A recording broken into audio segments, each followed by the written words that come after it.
We have the rather marvellous Serge Luca, who I believe is very close. If it wasn't 15 years this year, it was close, Serge, of being an MVP. I know that much because I think I've been following you for that long. I'm heading to 15 indeed, yes. I'm an old guy now. So, I mean, I've been following Serge for many, many years, and actually, as a birthday treat, I don't think it was this year, it was last year, wasn't it? I actually got to meet you in person in Amsterdam, which was I remember that, indeed. Absolute delight for me. I remember your birthday, yes. And thank you for lending me your gizmo for the presentation as well, much appreciated. So I really don't think you need much introduction, but here it is. This is everything about you that we could find online. But let's just say Dr. Flo is in the house, and I'm just going to hand over to you, Serge. Thank you.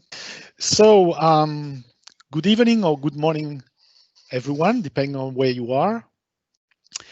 And, well, you know my name, it's Dr. Flo. I'm based in Brussels, in Belgium. And I have a company called Power Platform Associate with another MVP, Isabel van Kampenhout, who focuses on the data aspect and the data analytics. And today, I would like to talk about business process, how you can implement business process with the Power Platform.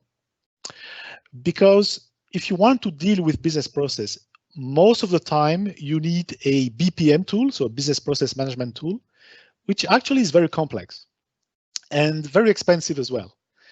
However, many problems can be seen as cases.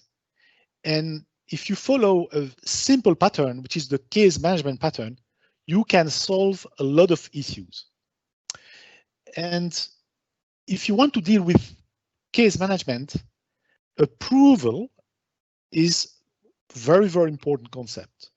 And there are some issues with approval in the Power Platform, especially with Power Automate.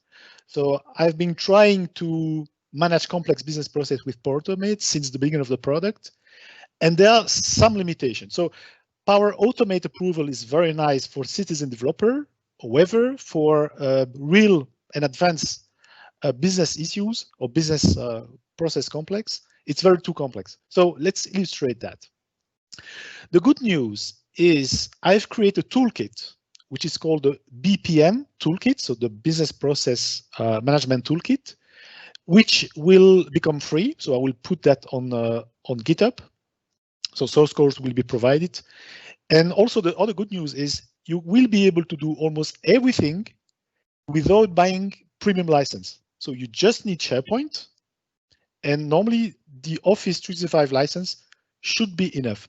So the first version of this tool is based on SharePoint.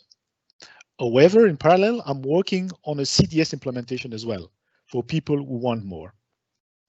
So we'll spend a lot of time in a demo, but let me illustrate some example of an HR request. An HR request can be very complicated. If I take the case of my last customer, which is an international company, European company, has 70 type of HR requests and 7 type of workflow, business process, different kind of business process to handle that. And the thing is, just one approval can take 1 year. So you have to go to many steps, and it can go up to 1 year. It can take up to 1 year to complete this business process. And also, supervisors and people who submit the request want to be able to see the whole process. They want to see exactly where you are, what's going to be the next step, what was the past. They want a dashboard. They want to visualize everything. And also they want analytics. So if you take an example here, this is an example of a leave request. So this leave request can go to many steps. So I don't want to get into the detail, but you can see there are many, many steps, right? And you have interaction between the different steps here. Sometimes you have to go back to the previous steps, or you can go to a further steps, etc. So it can quickly become very complex. And so let's go over it. And the thing is, if you want to handle that with Power Automate approval, you'll face many issues. For instance, if you want to use Power Automate approval, you have to do this. So in a flow, you have to create an approval. So you have an action, create an approval, and then you wait for an approval, and then you check the approval outcome. The first problem is create an approval and more especially wait for an approval as a timeout. So if it's part of a flow, your flow cannot run for more than 30 days. A flow stops after 30 days. And the problem is many business processes can take more than that. So a first pattern could be you have a left branch where you wait for the approval and the right branch where you check if you don't reach 30 days. So for instance, at 28 days, you raise an event and you notify supervisors to do something. Also in Power Automate, when you send an approval, you get something which is very basic like this, right? Basic message in your mailbox. And when you click on the approve button, you get this, you can submit, you have a very basic dashboard, but that's it. I mean, for many business process, that's not enough. So that's why on top of the Power Platform, I've created this BPM Toolkit. So basically, flow duration is maximum 30 days. Approval duration is 30 days. It's not easy to cancel a flow. And a flow can have many approval steps. If you want to be able to cancel a flow, you have to create custom connectors. Even custom connectors cannot provide all the feature that you want. And custom connector means premium license. If you want to redirect an approval, well, actually, you need a state machine. There's no support for state machine in Power Automate, but that's very important. And only some specific user can redirect an approval. So there are many limitations in Power Automate. And like, for instance, let's say you have a complex workflow and your workflow asks someone to approve. And then this person is in holidays. OK, how can you handle that? You're going to have a lot of bottlenecks in your business process if you don't react. So for instance, people should be able to delegate their task to another person. But delegation can be very complicated. If you delegate your task to user A and user A delegate to user B, when you send a task to yourself, then it should go to user C, for instance, thing like this. So delegation of task is very, very important in the real world. So that's why I've implemented what I've called a case management pattern, which is part of the BPM Toolkit. And it's actually very simple. So the idea is you create your custom request. So in the case of my customer, there are 70 different type of requests. And for each request, so for instance, if you use SharePoint, each request can be stored in a different SharePoint list. If you use CDS, it's going to be in a different entity. Your request will end up in the BPM Toolkit. So in the BPM Toolkit, we have one list or one CDS entity called cases. So your request will become a generic case, and your case will go to another structure called a case lifecycle. So for instance, this case will have step 1, first approval, second approval, third approval, etc. Another request will go to the case, and the case will go to the lifecycle, etc., etc. Okay, so this basic pattern allows you to solve many issues, and that's based on that I've created a BPM Toolkit. Of course, the BPM Toolkit has a more complex data model, but basically we have the case, data structure, and the case go to the lifecycle. So let's go to the demo, and then I will illustrate, we'll talk about the architecture which is behind.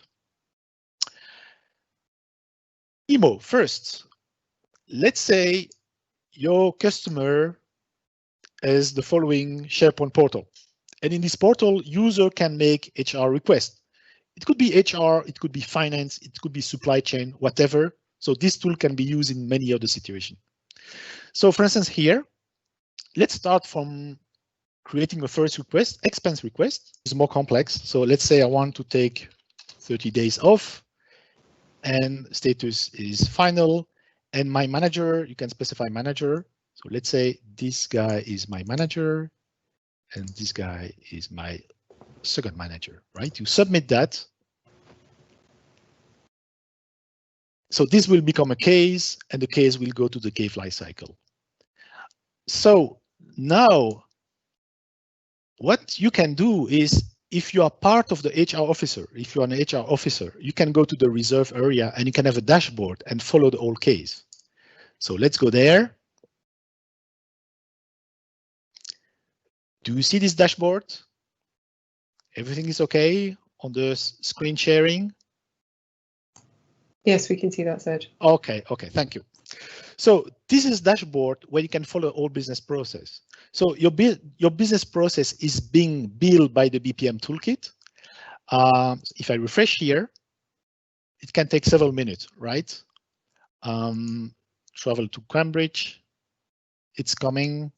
Yeah, in the meantime, we can take a look at other business process.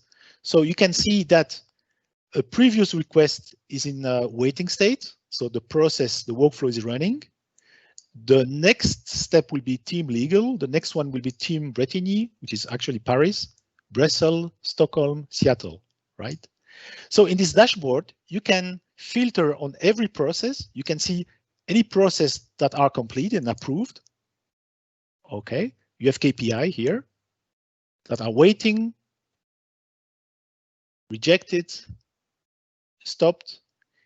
At the moment, we have 1,137 business process that are running. Everything is fully secure because security for HR is super important. So we have unique permission for every record. As you can see here, now my leave request is coming, 30-day off, right? So it's being built. As you can see here, this one travel to Cambridge. This I did submit that to the first user was supposed to be my manager, Serge Luca. And now it's not actually Serge Luca, it's user one. The reason is that the system noticed that Serge Luca did redirect his task to user one. So we can see that there is a star here, meaning this is actually a redirection. Okay. So, and here, let's refresh a little bit again. We can act on the business process. So for instance, if I go there, let's click here. I can do that because I'm an HR officer. Normal user cannot watch this dashboard. So I can do this, I can see this. So that's the whole business process. So there are many, many steps, as you can see here. As an HR officer, I can do many things. I can accept this task, it's orange, so it's waiting. I can refuse, I can take ownership of it, I can delete the workflow, I can stop the workflow, etc. So for instance, this is user one. So I'm going to switch to user one. User one is this guy. Do you still see my screen? This yes, we can still see that. Okay. So user one got the following message here. Travel to Cambridge. And click here. When the user click on this, he gets the following task form. So as you can see, the task form is way better than what we have in Power Automate out of the box, right? And we can even do more. So the user who was supposed to approve can even do more. When he click on this, he can see the whole graph. He can navigate to the graph. And that is very important because if you put a comment, you have to double check who is in the line, right? So because if your manager is there, you don't want to make a bad joke, right? So if you click approve, then the system will cap your action and will go to the next step. Of course, it can take some time because everything is secure. So let's get back here. And then you will see that it will go normally to team legal. It can take several seconds. So now it's green. Okay, so it's transitioning to team legal. As you can see here, there is a small icon meaning that there is a comment. People can even put document. They can upload document if they want. HR officer will be able to download and visualize the document. So let's refresh a little bit. It can take a while. Okay, but for the demo, yeah, now we are in orange. So now I'm HR officer as well. I'm part of team legal and I can do many things. I can accept, I can reject. I can even say, hey, I want to skip this step. I want to skip that. I can reassign that to another user, for instance.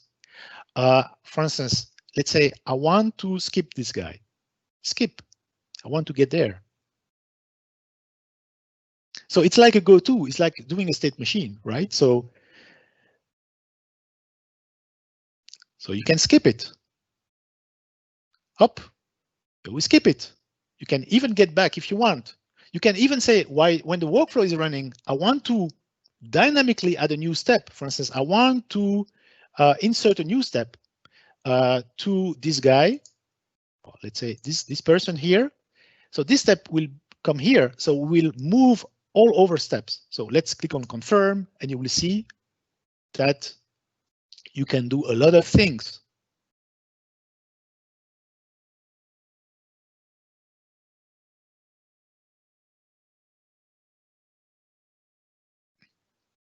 Here we go. So Grain has now a step for herself, right? Now I can say this. I can say I want to go back. I want to go to, for instance, I want to redirect to step 0, for instance.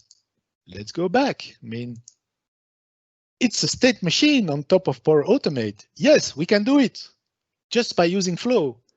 There's no time limitation. There's no limitation at all. Your workflow can take 10 years to complete if you want, right? So we'll go to the previous step. The workflow itself can dynamically go back or go forward if needed. So you can see user 1 is waiting. So normally user 1, which is this guy, has got an email again. Yeah, here we go. So no, I'm HR officer. I can stop the workflow. Let's stop the workflow. Let's refresh a bit. Right, it's stopped. Let's go to the dashboard to see what's going on here.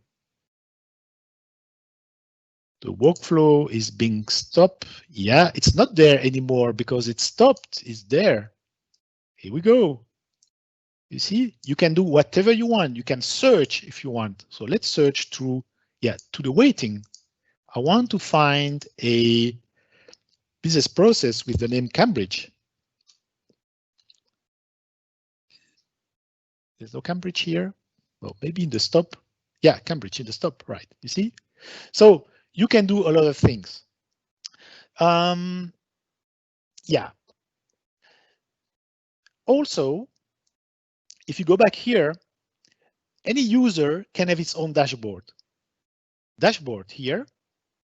When you click on that, you see that the system, if you're a manager, it will show you approval. You can see this is the list of approval. So we can filter on waiting approval, on rejected, on approved, on all. You can see if it's a waiting, if it's a waiting approval, you can act on it. You can send a comment to the user if you want. There is an internal messaging in the system. You can, so these are your approval. As a manager, you might have approval. You can take a look at your cases. If you submit requests, you probably have cases. These are your cases. Of course, you can filter on rejected cases, on waiting cases, and even better, when you click on your case, you can follow, you can see exactly where it is. So this case is waiting on HR support service, right? This is live. You can search, you can refresh, you can do whatever you want. Of course, you are a user, so you cannot interact with the workflow. You need to be an officer, right? So you need to be a guy, a person like the person who did this, okay? Because this person is part of roles, and security is applied to the different steps based on roles. You can see this user is part of 2 roles, business supervisor and system supervisor, okay?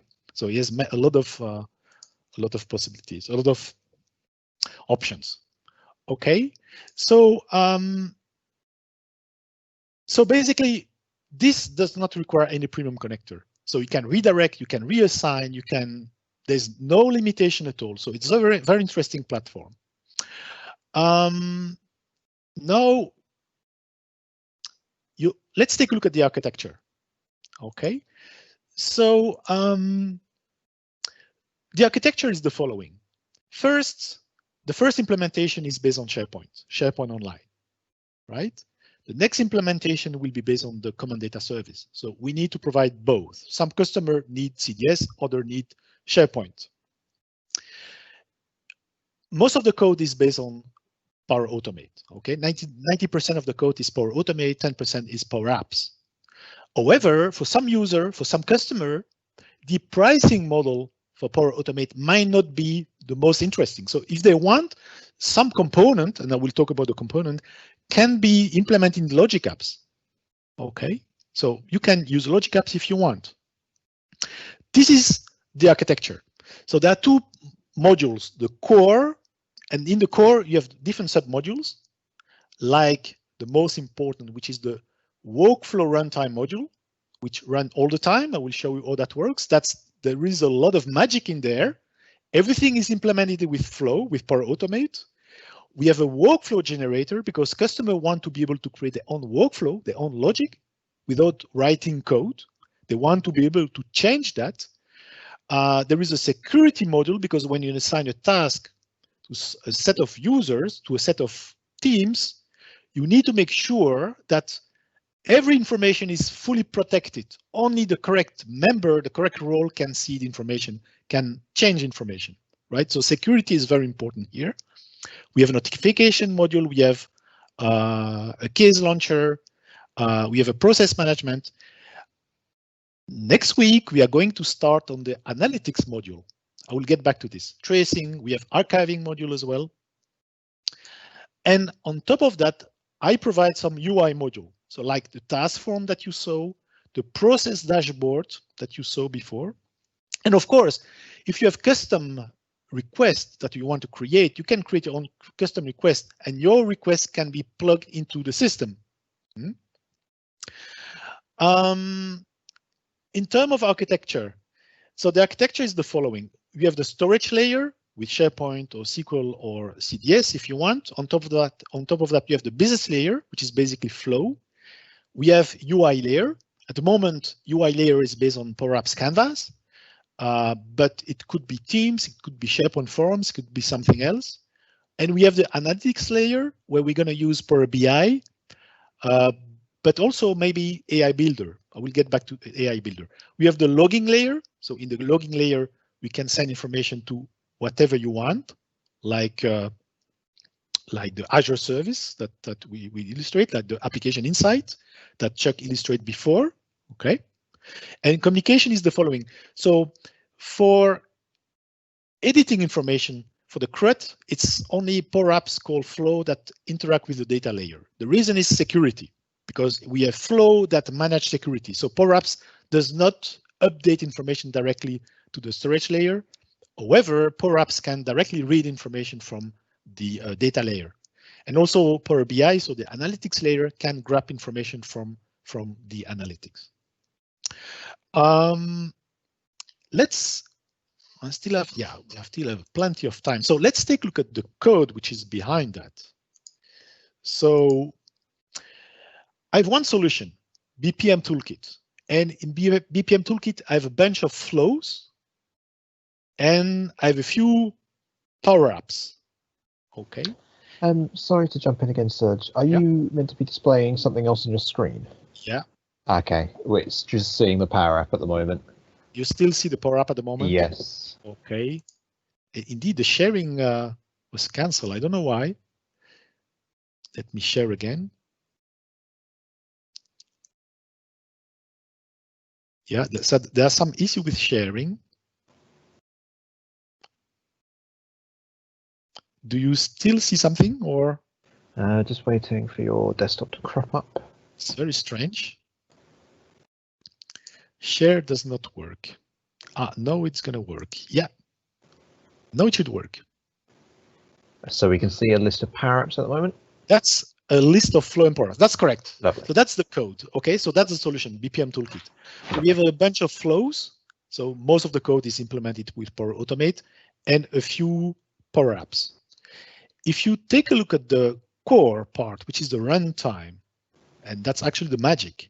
So where is the runtime? The runtime is workflow runtime is here. You should see that the runtime module. Let's wait a little bit. Okay, let's edit this flow. Okay. Slowly. Okay, so this is the runtime. So when an event is triggered in the following list case lifecycle, then it will run and it will check the type of approval. It will check if there is a go-to somewhere. Okay. If there's no go-to, it will try to find the next step, etc., etc. If there is a go-to, it will act on the go-to. So what does that mean, a go-to? Well, I need to go to the following.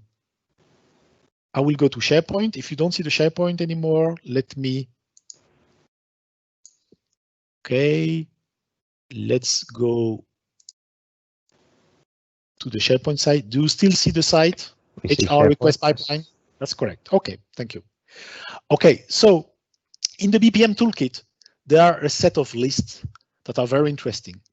One of them is what I call the meta workflow. So basically, the idea is customers should be able to create their own workflow themselves without writing code. If I take a look at the leave request, the one I showed you before, okay, you can define your request like this. First step is this one. It will go to HR support service. Second step to actors. Actors could be the manager. So the system will find out the manager and will populate that with a list of managers. And then to the role called LM2. And then to this guy, which is the director of the center. Okay. First line support, first line supervisor, etc. At some point, you can even say, hey, this step is actually a workflow. And you can specify what kind of workflow is this. So you can provide a link to the workflow, right? So you can provide a different type of behavior. You can say that for this one, I'm waiting for a feedback. Feedback means the person can approve or reject. We take note of that, but it won't stop the workflow. If you specify approval stop, for instance, then the system, if people reject the workflow, the complete workflow will stop. If you specify approval, then it will approve. You cannot change the approval anymore, but the workflow will still go to the next step. So you can define that in a SharePoint list, right? You can even do a state machine. You can even do go-to. If you specify something like this, you see, if property status equal to negative, then go to second line supervisor. So the system will go to this step automatically. Okay, so you don't have to write code. We have state machine. This is a meta workflow. It's a meta model. Okay, so if we go back here, I don't want to lose this. Yeah, here. Let's say, let's create another request. And you will see that this one is a leave request. Yeah, 10 days, for instance. And we go to the draft, and my manager is going to be this person here. Okay, let's submit this request. It can take some time. If we go to the dashboard, yeah, by the way, people never see SharePoint. They just interact with apps, right? So they use their mobile, they go to the intranet, they click on something, they see an app. I don't want user to see SharePoint at all, just maybe the portal, that's it. So if you go to the dashboard, it's a little bit slow. Yeah, here we go. Yeah, not the dashboard, I mean the dashboard from HR. You will see that the workflow is being built. Okay, so it's gonna show up soon. Yeah, we still have the previous one, which is 35 days anyway. So if you go there,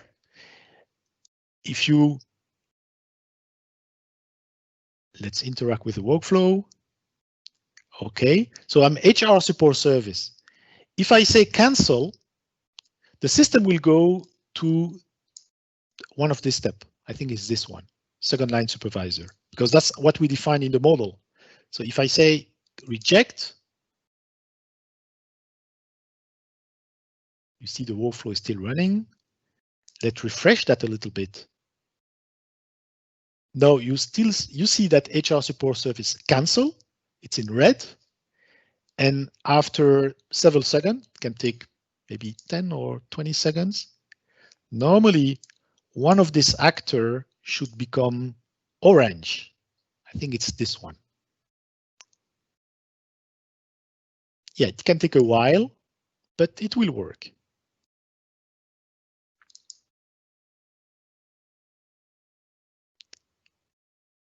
In the meantime, let me go back to the model. And the reason is that in the meta workflow, I've defined this. You see, HR support service, if status is negative, go to second line supervisor. So let's go back to refresh. If you remember, it can take up to, yeah, here we go, right? So that's a go-to. So the system can automatically do go-to redirection if needed. Okay. So we need to talk a little bit about the roadmap. Yeah, something else. I didn't show you that. Where is it? You still see my screen? We're still in the Power App at the moment. You are here, right? You see? Okay. Yes. That's perfect. Thank you. As a user, I can take a look at my dashboard and I can manage my redirection. So this is still a beta product, but if I go there, my delegation, you can see that I've delegated my request to user 1. So if someone send me an approval, if I'm part of a workflow, the system will automatically redirect to user 1. That's what you saw before, right? So you can manage that here. Okay. Now I'm going to switch to the PowerPoint. You don't see the PowerPoint, right? I don't know if you want why, to, but I will share it. I don't know why, because I've shared my desktop, but anyway. you might have shared a specific screen. The desktop normally appears on the left-hand side when you click share. Yeah, I will finish on the PowerPoint anyway. I'm there. So you still see roadmap? Yep, roadmap's come up. Okay, that's fine. Okay, what's the roadmap of this? So first, I want it to be free. So it's a POC. Well, actually, it's a bit more than a POC. No, it's a generic version. So it's very stable at the moment.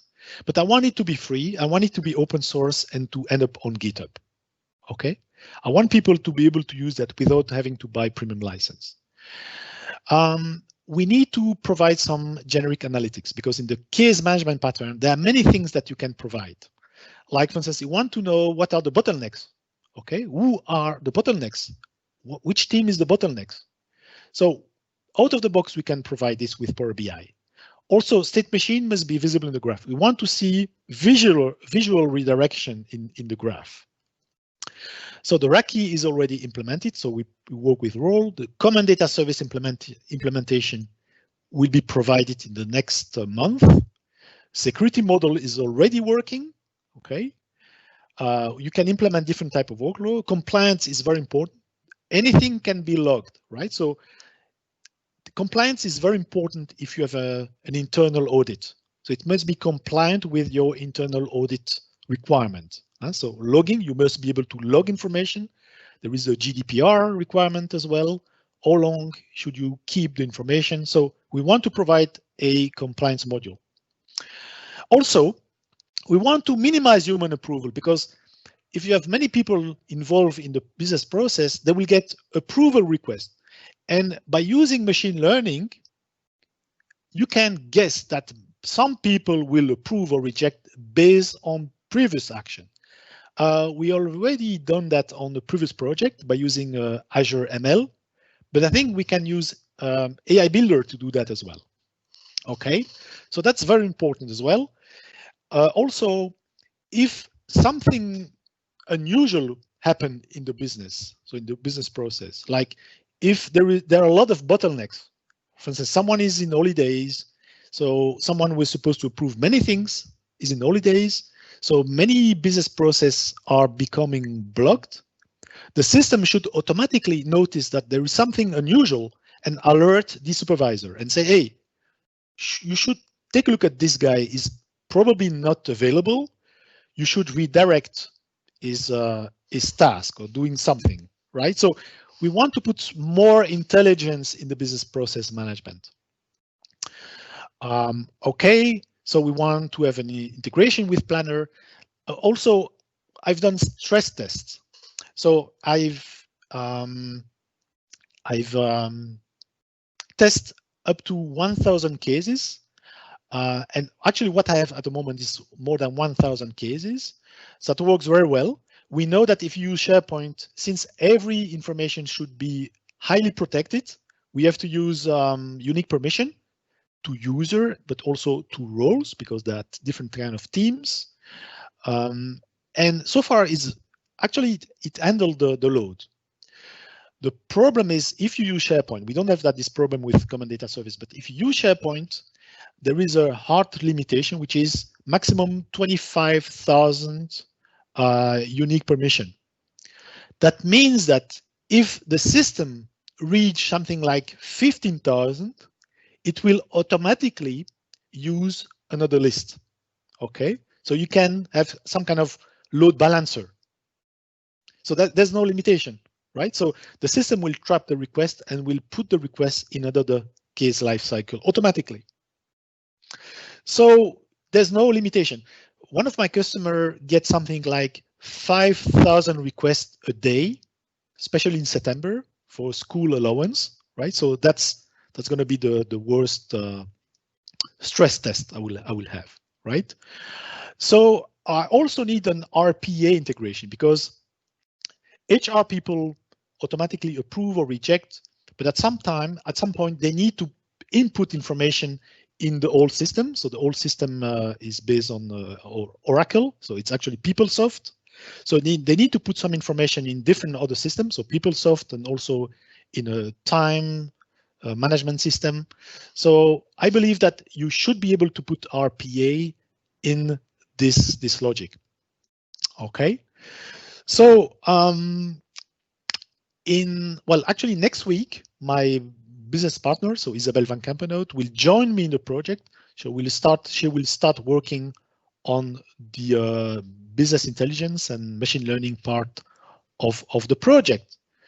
So normally I believe that this should be end up in GitHub in about 2 months, because I need to test that with a customer, with the first customer. So when it's going to be rock solid, I will document everything. I will propose a tutorial how to use it. There will be a setup tool for setting that up on your environment in SharePoint, and then I will start working on the Common Data Service. So I hope that you will enjoy this tool, and well, it's pretty cool because what I've done is bypassing many issues with Power Automate by using Power Automate. Okay, so most limitation in Power Automate have been bypassed, and you get that for free.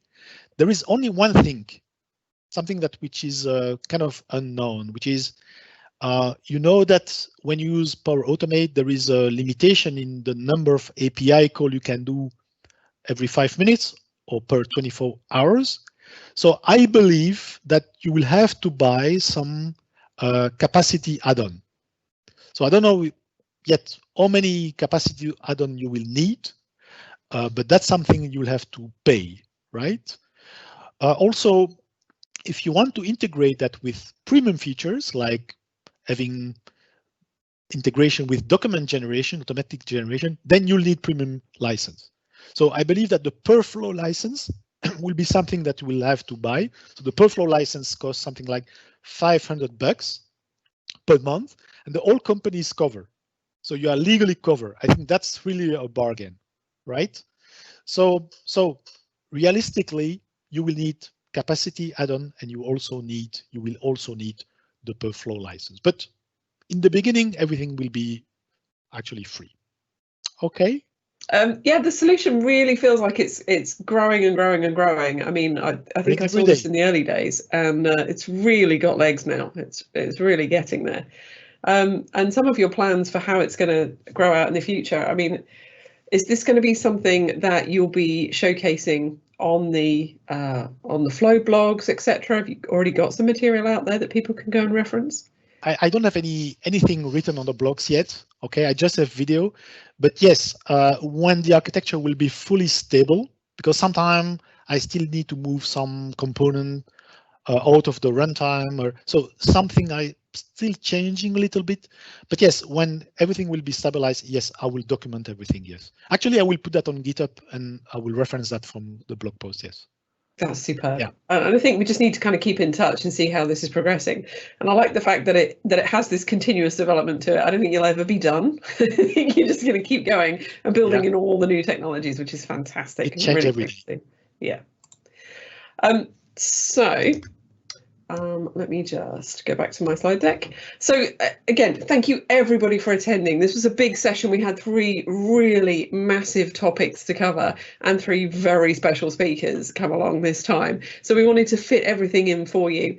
And for those of you that have stuck around to the end, thank you so much. Hopefully by now you've picked up all 3 images across all 3 slide decks. So thank you for attending. Thank our speakers for coming along and speaking. And hopefully we will see you next time, which will probably be around October time, but let's see how things go, whether we're going to look at an in-person event later in the year or another online event October time. Please do get social and include us in on your tweets at the @CAMSPPUG or the hashtag #CAMSPPUG so that we can see what you're tweeting about the event, what you liked, what you loved, and what you want to see more of next time. And again, please do enter the competition and we will announce 2 winners tomorrow via social media, and we will let the winners know by email. Thank you very much for attending. As always, I'm Sharon Sumner. It's been fantastic spending time with you, and I can see there are no new questions popping up, but if you have some afterwards, again, tweet at us or whatever that terminology is, and we'll get those answered for you by the speakers that have been with us today. Thank you so much to Greg and Charles and Serge for taking the time to come along and discuss their topics with us. It's been a real delight. So, Cambridge, see you next time.